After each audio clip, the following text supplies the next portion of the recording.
Olá, boa tarde a todos. Meu nome é Arnon Oliveira e eu estou aqui mais uma vez dentro da programação Viva Música para falar sobre Ostílio Soares, quem eu já tive a oportunidade de apresentar em outras ocasiões e agora com um motivo especial porque nós caminhamos para a edição de novas obras desse compositor. E antes de entrar nesse assunto específico, eu queria mais uma vez agradecer ao Viva Música pela oportunidade de concerto, pela oportunidade dessa palestra e apresentação, e também pela oportunidade de mais uma vez divulgarmos o nome de Ostílio Soares, apesar de que com o passar do tempo esse nome cada vez mais se torna um expoente dos compositores da nossa terra. Eu acho que hoje ele já não mais é um compositor fora da memória, pelo menos da cidade de Belo Horizonte. Eu queria agradecer também a professora Luciana Monteiro, que sempre muito gentil e que sempre divulga esse compositor através dos seus alunos e da apresentação de obras do compositor por esses alunos dentro da programação da escola e nos diversos concertos. Mas, falando especificamente de Ostílio Soares, é um compositor relevante, importante dentro da escola de música da UFMG, porque ele foi professor dessa escola. A escola de música se tornou uma escola dentro da universidade na década de 1960. Antes disso era o Conservatório Mineiro de Música, então a história conta essa escola como uma história linear que vem desde 1926. Ostílio entrou para a escola em 1932 e foi professor da escola. Ele foi professor titular de contraponto e fuga e foi professor também designado de composição e harmonia até quando completou 70 anos. Ostílio Soares foi nascido em 1898 e faleceu em 1988. Então esse compositor teve uma longa vida, 90 anos, e uma boa parte dela foi dedicada ao ensino de música, de composição, sobretudo dentro de Belo Horizonte. Esteve, como é comum dentro do meio musical, esquecido durante um período de tempo. E felizmente nós tivemos a oportunidade do contato com a obra de Ostílio Soares. Eu tive a grande felicidade de conhecer a irmã mais nova do compositor, Dona Eunice Soares, que era conhecida pelos músicos, pela família, carinhosamente como Dona Nicinha. E essa senhora herdou o acervo, herdou as partituras do compositor e muito gentilmente passou para nós essas partituras para que elas pudessem ser pesquisadas, resgatadas, elaboradas e, é claro, publicadas.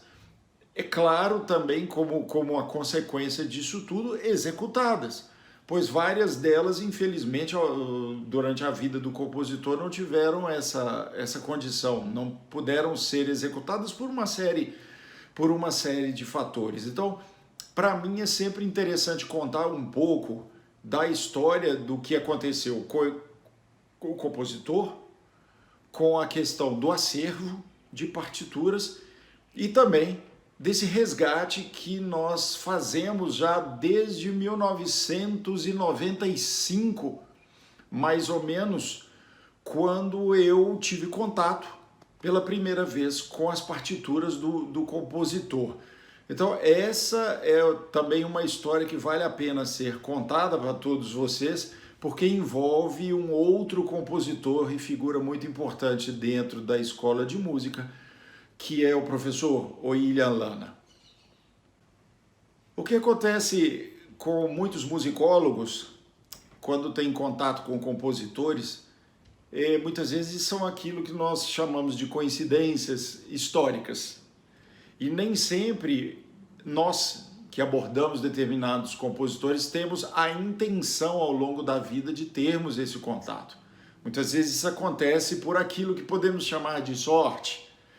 Eu não acredito muito nisso, também não acredito em coincidências, então o que aconteceu comigo foi uma situação inusitada, já contei mais de uma vez, mas é sempre muito bom relembrar essa história porque fatalmente vários daqueles que me assistem poderão incorrer nessas boas coincidências. E em 1995, como eu disse, eu era aluno do curso de regência na escola de música da UFMG e eu tinha aulas de instrumentação e orquestração com o maestro, professor, meu grande mestre, Oília Lana. E já conheci o Oília, sempre foi uma pessoa que teve muito carinho por nós todos, seus alunos, e num determinado dia, que era o dia já consensado entre ele com nós todos os alunos, ele faria a repartição de peças as quais nós orquestraríamos. Era o trabalho do semestre. E justamente naquele dia eu tive um atraso por uma questão de viagem. Cheguei na aula com meros 40 minutos de atraso. Então, quando eu entrei na turma, o Oília estava com uma partitura na mão e tentando convencer os meus colegas a abordarem aquela partitura, e ninguém estava, talvez não estivessem desinteressados, mas não era a peça que cada um queria. E quando eu entrei, o Oília me olhou e disse: pronto, vai um castigo para esse que chegou atrasado, e é uma peça que inclusive lhe diz respeito, porque é uma peça escrita para coro e órgão. Então o senhor foi contemplado com essa partitura, vai fazer a orquestração dessa peça. Para aqueles que não sabem, o processo de orquestração seria então pegar essa parte de órgão, essa parte que poderia bem ser uma parte de piano, e transformá-la numa parte para a orquestra. A parte de coro se manteria como parte de coro. Bem, essa peça era uma obra de um compositor que eu só conhecia por ter uma placa em cima da nossa sala de aula de harmonia, que era Ostílio Soares. Eu não sabia quem era Ostílio Soares, muito menos meus colegas sabiam quem era Ostílio Soares. E essa peça que ele estava com ela era As Sete Palavras de Cristo Crucificado, e essa peça havia sido interpretada, uma das sete palavras, pelo coro de câmara da escola, que naquela época era regido pela professora Eliane Fagioli. E o interesse do Oília é que essa peça que havia sido interpretada pelo coro com o acompanhamento de piano fosse então orquestrada e ela seria refeita em um outro concerto, agora com acompanhamento de orquestra. E no caso, o pensamento dele era uma orquestra de cordas. Então, eu fui naquele momento sorteado, privilegiado com essa obra. Confesso a todos que naquele momento eu não fiquei extremamente satisfeito, porque eu tinha uma outra peça na minha cabeça para orquestrar, ia propor essa peça ao Oília, ele não me deu essa oportunidade, e eu, cheio de conceitos, nem eram preconceitos em relação àqueles compositores da nossa terra, eu achei que aquilo seria um trabalho de só menos. Então o Oília me passou a partitura, eu levei para casa, e quando eu fui tocar aquilo, eu me apaixonei imediatamente pela obra de Ostílio Soares. E ali eu fiz a orquestração dessa peça, orquestração que o meu trabalho seria fazer a orquestração de uma das, eu fiz a orquestração da obra inteira. Fiz a orquestração das sete palavras completas, e essa peça foi executada em 1995 pelo coro de câmara, e de uma maneira muito graciosa, Eliane Fagioli permitiu que eu próprio regesse a peça, o que para mim foi um prêmio maior. E aí começou toda uma história com esse compositor, Ostílio Soares, que eu apresento para vocês um pouco dessa história. Bem, graças a esse contato, e graças ao William Lana, que eu esqueci de dizer, é um conterrâneo de Ostílio Soares, os dois são da mesma cidade, Visconde do Rio Branco, que fica na zona da Mata Mineira. Eu tive o primeiro contato com o acervo de obras de Ostílio, que já naquela época estava aos cuidados do maestro Márcio Miranda Pontes, na Universidade do Estado, na Escola de Música da UENG, e que havia sido passado para ele uma série de partituras pela própria dona Eunice, que eu já citei, e que eu conheci pouco tempo depois. Naquele momento, o maestro Márcio Miranda me deu todas as condições de contato com essa obra, e eu pude acessar logo em seguida a missa de São João Batista desse compositor, a qual eu editei, e comecei também a ter contato com outras obras corais dele, o que me levou depois a ser professor da Universidade do Estado e que me permitiu realizar o meu mestrado em 1999-2000 na Unirio, quando eu propus como objeto, como tema, justamente Ostílio Soares e as Sete Palavras. Então fiz um trabalho em cima dessa obra, e ao longo do meu mestrado, como eu tive um orientador musicólogo, que era o professor saudoso José Maria Neves, eu fui direcionado por ele ao pensamento de resgate do acervo em si, ou pelo menos da organização desse acervo. Então nós tivemos a oportunidade ao longo do mestrado de realizarmos a catalogação de obras de Ostílio naquele momento. Eu digo naquele momento porque acontece com muitos compositores o que aconteceu no meu percurso com Ostílio Soares. Nós achávamos que tínhamos todas as obras dele porque elas foram enviadas pela sua irmã. E ao longo do tempo, outras obras começaram a chegar. Peças que às vezes estavam com um ex-aluno do Ostílio, peças que estavam com um parente, que foi um presente que ele deu para alguém. Então várias outras obras chegaram complementando esse acervo ao longo do tempo. Como um parêntese, hoje a obra de Ostílio Soares está no núcleo de acervos da Escola de Música da Universidade do Estado de Minas Gerais, muito bem guardada, felizmente, e à disposição daqueles que querem fazer pesquisa sobre essa obra. São documentos históricos, nem todo mundo tem acesso ao documento que eu digo o grande acervo, mas essas peças estão hoje fotografadas. Então, através dessas fotografias, os pesquisadores podem acessar as obras, e essas obras se dividem em alguns segmentos, sobretudo ópera, sinfonia e peças para canto e piano.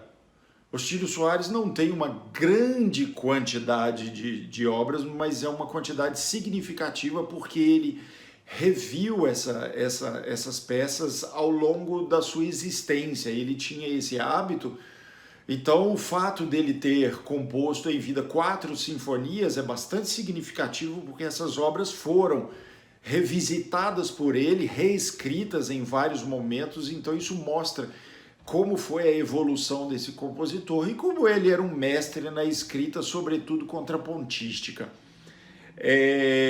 Nas peças, nas suas óperas, Ostílio também tinha uma predileção, porque ele gostava de escrever para vozes solistas, então ele teve um cuidado muito especial ao visitar esse gênero ópera, porque ele escrevia na ópera aquilo que era a sua maneira de enxergar a vida. Ele era um teosofista, uma pessoa que pensava na vida de uma maneira transcendental, e as suas óperas, que foram especificamente A Vida, que é a primeira, Os Príncipes Românticos, a segunda, e A História do Asceta e a Dançarina, peças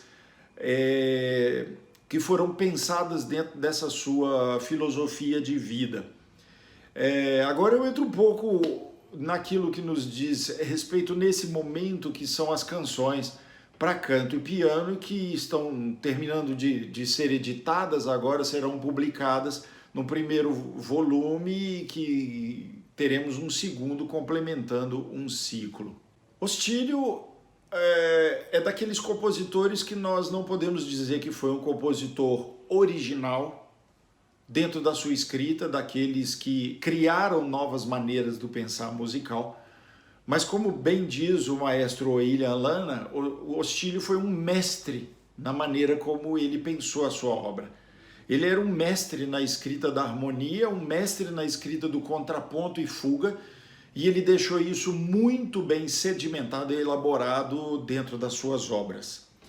Ele foi premiado em vários concursos de composição, e eu destaco um concurso em que ele foi premiado na década de 30 com uma suíte para banda sinfônica vencedora de um concurso em São Paulo, quando o presidente da banca nada mais era do que Mário de Andrade, uma figura significativa naquela época, e o Ostílio foi o vencedor desse concurso. Já posteriormente, na década de 60, em vários concursos que tiveram lugar em Belo Horizonte, o Ostílio ganhou esses concursos com peças diferentes. Em uma versão ele foi vencedor com uma sinfonia para cordas, a Sinfonia Krishnamurti.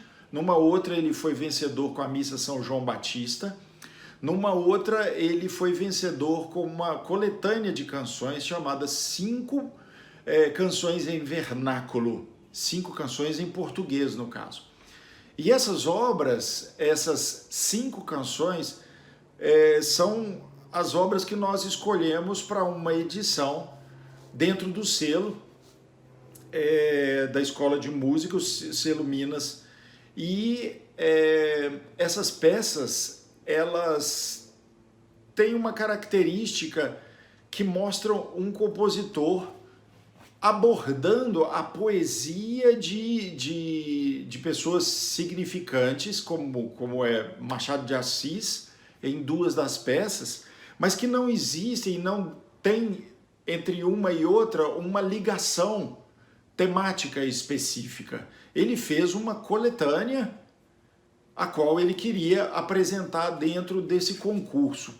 E é interessante observarmos dentro das canções como que Ostílio pensava as suas obras para cantores específicos, entendendo a tessitura para a qual ele pensou a obra, para um soprano. Fica claro para nós que ele escreveu aquela coletânea pensando na sua irmã, Eunice Soares, que era uma excepcional cantora. Eu tive essas informações com outros músicos os quais eu entrevistei, e que talvez não tenha seguido uma carreira porque ela se dedicou à vida familiar em outros tempos, o que é bastante compreensível dentro de uma geração que viveu nos anos 40, 50 e 60. Mas o que se diz é que ela era uma cantora privilegiada, fez várias gravações em Belo Horizonte na Rádio Inconfidência, e Ostílio pensou essa coletânea para que ela cantasse. Então essas peças, as quais editamos nesse momento, elas têm um significado de estudo direto, de estudo daquilo que era uma peça, uma coletânea, uma peça funcional, uma peça dedicada a um compositor, a um cantor específico. À parte isso, essa edição mostra para nós mais de uma versão da mesma obra. Dentro dessas versões, Ostílio fazia diferença, ele modificava as melodias que ele havia escrito, às vezes um trecho da melodia, modificava partes do acompanhamento de piano. Dentro de algumas peças ele fez muitas modificações, em outras peças ele praticamente não fez modificação nenhuma. Então isso mostra aquilo que era o compositor como Por exemplo, é o caso de uma das obras chamada As Duas Sombras, que ele escreveu uma primeira versão na década de 1930. E já na década de 1950, ele refez totalmente essa peça. A melodia, ela é mais ou menos a mesma peça, mas ele modifica o tom, ele sobe o tom uma quarta, o que já mostra como ele pensava numa altura específica de um determinado intérprete, e mostra também como ele evoluiu como compositor pensando a música contrapontisticamente. Ao observarmos a diferença das partituras, da partitura de 1936 depois da partitura feita em 1957, é possível ver como a linguagem é muito mais elaborada pelo compositor, como um processo de evolução que ele fazia em todas as suas obras. Bem, essa palestra ela é dividida com muita satisfação. Eu pedi que eu pudesse deixar um tempo para que o meu colega, já um aluno brilhante, mas que já está fazendo um trabalho dentro da musicologia de edição, inclusive editou uma abertura de Ostílio Soares, feito de uma maneira muito rigorosa e que fez com que ele fosse chamado para o trabalho mesmo de editoração de obras, e que eu divido com ele a edição dessas obras que apresentaremos, que é o Luan Matheus. O Luan, ele vai falar um pouco para vocês de quais os critérios foram usados dessa vez para a edição das 5 canções em vernáculo. E em seguida nós teremos o concerto, quando será apresentado para vocês algumas peças de canto e piano, interpretados pela Patrícia Cardoso Chaves, uma cantora da Escola de Música, uma cantora também que hoje faz parte do programa de pós-graduação e defende em breve a sua tese de doutorado, falando especificamente de Ostílio Soares e de uma das óperas que ele escreveu. E também a apresentação das 7 palavras de Cristo Crucificado, regidos por mim e com o William Lana, com esse prazer de tê-lo nos acompanhando, e o Coro Madrigali. E eu espero que vocês gostem desse concerto. Nesse momento, então, eu me despeço.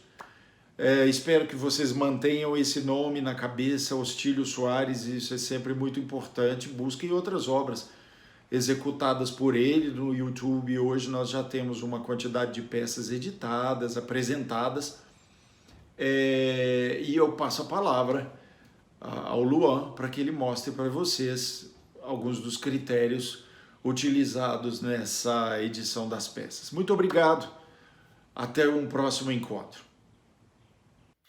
Olá, boa tarde a todos.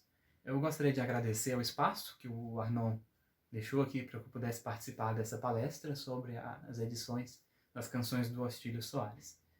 É um prazer imenso estar trabalhando nessas edições, porque é um prazer trazer ao público essas obras, né, de caráter inédito do Ostílio, e é um trabalho que me agrada muito, porque eu tenho a garantia de que estou ajudando a trazer ao público uma partitura de confiança, né, de qualidade, um material de performance de qualidade. Quando se faz uma edição crítica, essa edição ela traz não só uma cópia desses manuscritos, mas uma cópia comparada, né, de todas essas fontes que a gente dispõe. No caso das canções do Ostílio, das 5 canções em vernáculos, dispomos de 3 fontes, geralmente. Pode variar de uma para outra canção, algumas têm 5 versões, mas quase todas elas possuem 3 fontes. Algumas copiadas pelo próprio Ostílio, outras com a grafia de copistas. Então, a primeira coisa que se pensa quando vai fazer essas edições é copiar essas fontes e compará-las. E uma vez que se compara essas fontes, a gente vai ponderar sobre cada uma dessas informações as diferenças que há entre elas, até atingir a chamada última intenção autoral. Quer dizer, a última intenção daquele compositor, né? Qual era a última versão que ele pretendia manter a sua obra. No caso de algumas dessas canções, como o Arnaud mencionou, As Duas Sombras, algumas versões se diferem tanto que são praticamente uma outra obra, então vale a pena manter as duas versões como distintas, né? Em outras, as que se alteram um pouco, a gente simplesmente escolhe qual é a versão mais talvez adequada à performance, ou talvez a que realmente reflete a última intenção do compositor. Esse processo de crítica é um processo mais de estudo e analítico, é uma das partes do processo editorial. A outra parte, que é a que garante ao intérprete não só uma partitura com um conteúdo de confiabilidade, é a parte de uma diagramação, né, dentro de um padrão, que garante uma partitura que seja graficamente legível e agradável, né, que não venha trazer problemas à performance. Por que isso é importante? Hoje em dia é muito comum os músicos já terem acesso a um software de edição de partituras, mas nem sempre a cópia que se realiza amadoramente é uma cópia apropriada para a publicação. O selo Minas de Som, ele tem um padrão, né, um formato, uma fonte ideal, uma margem ideal, então todas as obras que são publicadas são formatadas dentro deste padrão. Mas esse padrão ele não serve ele invariavelmente para todas as coisas, então é preciso adaptar também para a necessidade de cada obra, de cada caderno e também de cada uma das canções. Então quando eu recebo essas obras, né, esses arquivos, no caso das 5 canções em vernáculo, eu já recebi quando eu assumi a bolsa do selo, né, copiadas pelo Arnon e já parcialmente trabalhadas pelo outro bolsista, né, que me antecedeu.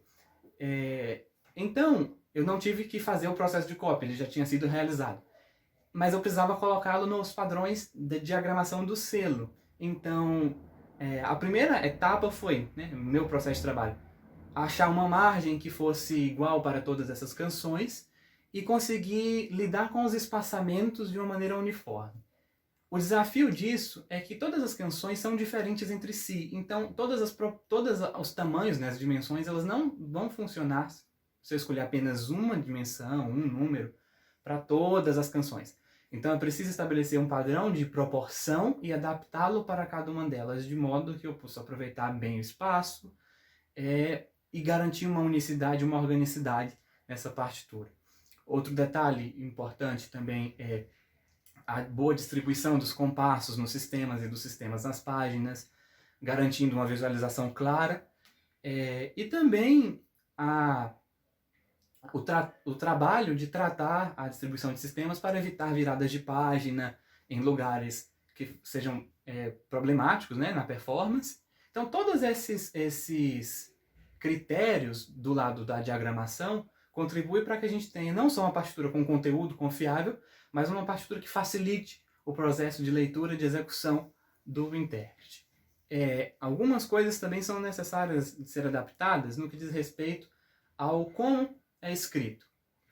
Como, por exemplo, em As Duas Sombras, na versão da década de 30, há, na parte do piano, um trecho em que o Ostílio escreveu um tremulato, né, um trêmulo para o piano, porém ele escreve no seu manuscrito de maneira não ortodoxa. Escreve numa maneira que se escreveria para um instrumento de cordas, né, de corda friccionada de orquestra, e embora seja possível entender o que ele queria que se realizasse ao piano, não é a maneira ortodoxa, a maneira padrão de se escrever aquilo de forma idiomática para esse instrumento. Então, é necessário adaptar essa escrita para garantir que o pianista, ao ler essa partitura, ele consiga entender facilmente, sem ter que parar para pensar, para refletir muito, o que deve ser tocado. Então, assim, em termos do meu processo, além da escolha da margem, a boa distribuição dos sistemas, é preciso também pensar numa fonte padrão, num tamanho de fonte que seja legível para o texto, na correção de algumas questões gramaticais também, de repente aparece um erro que não cabe, né, numa edição profissional. E por fim, depois dessa diagramação completa, eu particularmente gosto de imprimir tudo e ler, porque sempre fica algum detalhe que escapa aos olhos, né, olhando assim na tela do computador. Então eu gosto muito de sentar ao piano e ler essas peças, me colocando no lugar daquele que vai usar desse material para performance, e nesse processo eu acabo encontrando algumas outras questões que merecem análise e corrigindo. É claro que esse processo é feito e refeito até se obter, então, uma partitura que seja eficiente enquanto material de performance e confiável enquanto pesquisa, né? Enquanto uma versão daquela obra que foi trabalhada. É claro que as edições do selo, todas essas alterações são explicitadas, né, no material crítico, então tudo que é alterado, seja de nota, seja de texto, é colocado, né, numa parte final, com todas essas informações, de modo que também aquele que vai usar da partitura pode fazer o trabalho contrário, se ele quiser saber exatamente o que foi a alteração nossa e por que alteramos.